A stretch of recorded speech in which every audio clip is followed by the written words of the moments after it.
mata kari kurban mah teu taluk kan boga duit kana iman taluk kan boga duit teu kurban anu pas-pasan kurban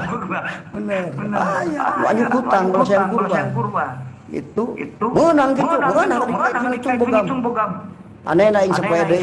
menang 8 juta mah itu ngajib 1 juta banyak ku aing kebayar menang itu mun mun teu hitung-hitung boga ulah solakoh itu bisa kurban solakoh itu naon kurban teh korban yang penting ikhlas sungguh atur mah hiji 3 10 pan anu saurang satu hiji 100 juta betul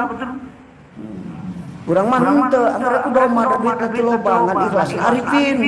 leuwih daripada nu 100 juta hargana itu mencit mah hiji tapi ku Allah diberi khususiyat kurban hakikat naon ieu sifat hewan ditutupan ku sifat kaan teu bisa mimpin kana hirup urang sifat hewan artinya kurban teh makna hakikatna mah itu sifat sato tutupan ku kakuatan sifat manusia itu